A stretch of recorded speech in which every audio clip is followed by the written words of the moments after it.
Alright, welcome back to another episode of RC Two-Wheel Drive. Today we are taking a look at the ECX AMP DB. Alright, so basically what you get in the box is mostly what you see here. You get a charger, an 1800 milliamp hour battery, which I've gone without this time just for review sake. I've got a Traxxas power cell, I think that's a 4200 milliamp battery in there, just for a longer run time, just so I can have a little fun while I'm out here. But seems pretty simple. Most ECX chassis are fairly similar to this one. Some of them are a little more narrow in the middle here, but other than that, a lot of them are still the same. So let's go ahead and get to driving, see how it does. Alright, so out of the box you get a, I think it's a 540 sized motor, 20 turn.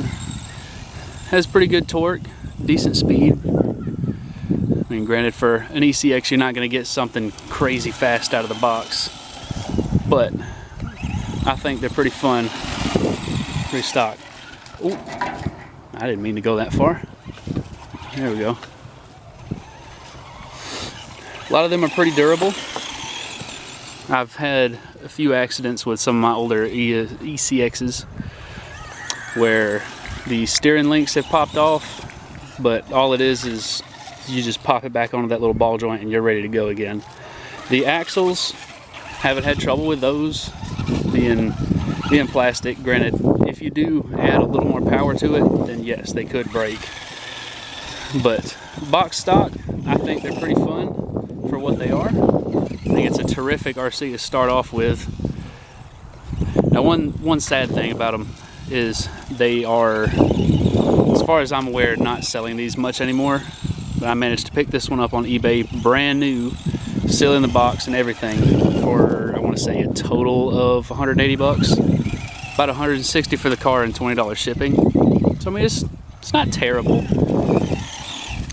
but for what you get, I think it's pretty fun for a little starter RC car.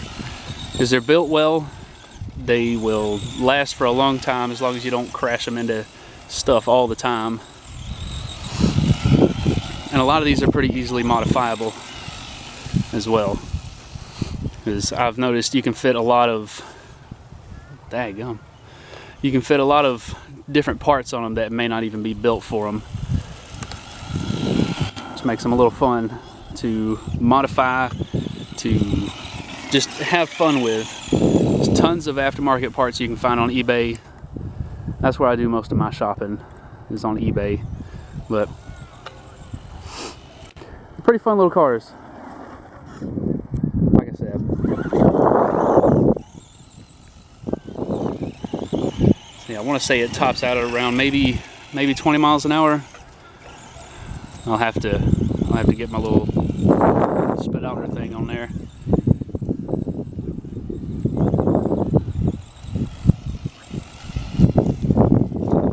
Alright, well let's go see how it does on the trails. Alright, we're about to enter the trails, but I wanted to mention one thing that I thought was pretty neat about these. Is the remotes that come with them. Granted, they are small and feel kind of cheap, but you can drive it one-handed, and it's pretty easy to do so. Let's see if we can get it up there. There we go. Back it up, try again. Not four-wheel drive, so it's kind of easy to get stuck depending on where you go with it. Let's get.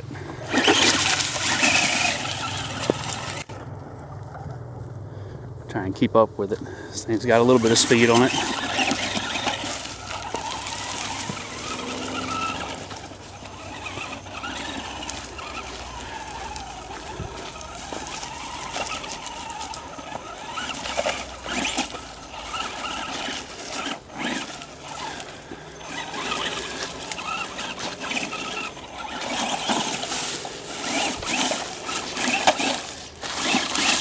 A lot of vines and thorns sticking up over here.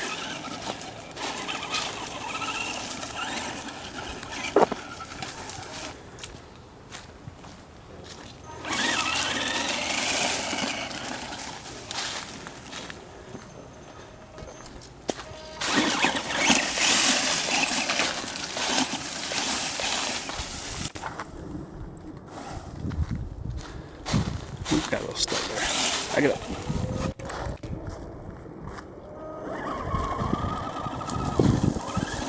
I wonder if I can slide it around one of these corners up in here.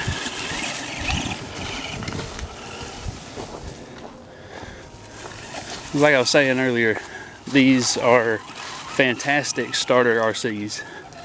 You can get them relatively cheap, depending on where you look. If your hobby store still has some in stock, granted, or they'll probably still be kind of cheap. If you buy it off of eBay like I did, you might be looking at almost 200 bucks. But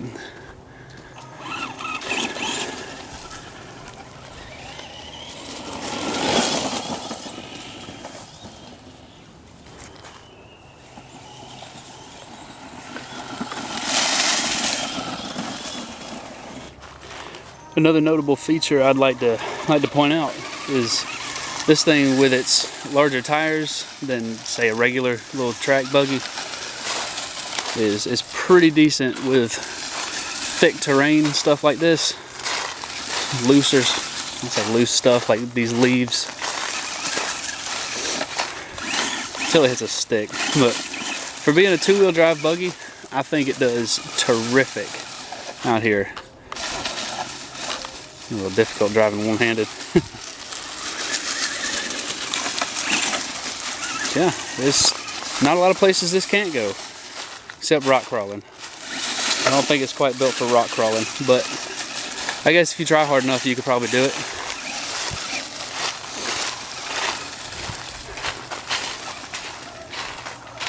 So yeah, overall, I think this is a terrific little buggy. I wish I'd gotten one sooner. This is cool.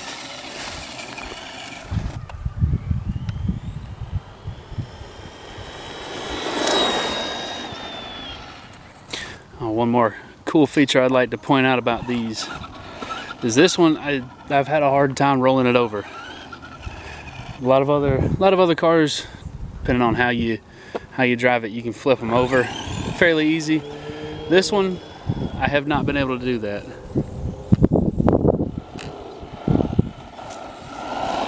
Woo! Crash it into a tree though.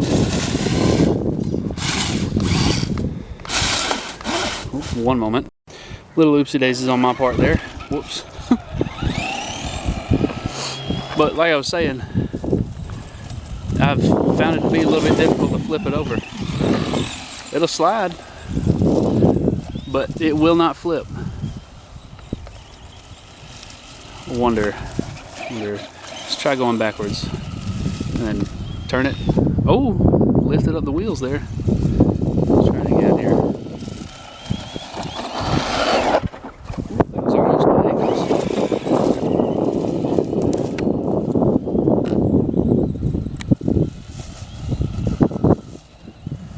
Yep, even going backwards is hard to flip over. Oh, there we go.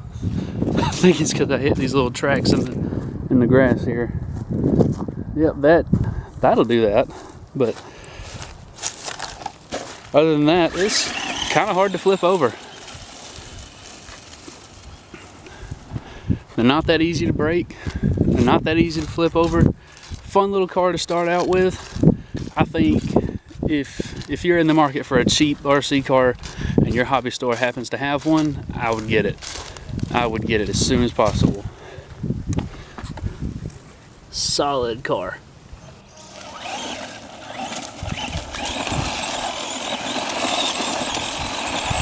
With it being two-wheel drive, it'll do donuts for days too.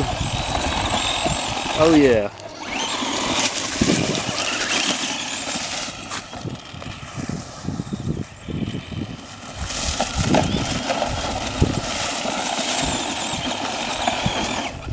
A little slidey on the dirt, but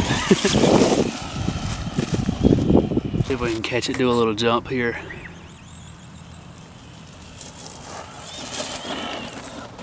Yeah, maybe a little bit. Hold on, let's try it again.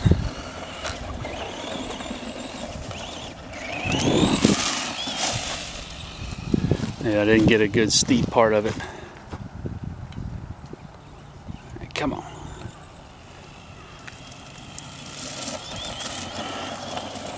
It may not be fast enough to do little jumps like that you can ease into, but miss. It's something you can just ease into for real. Nothing too crazy. All right. Well, thank you for watching. Hopefully you stuck around this long. If you think about it, maybe consider subscribing. I'll try to get more content out every once in a while. I work a lot, so I mean I don't have a whole lot of time to do videos, but I'll try. And until then, we'll see you.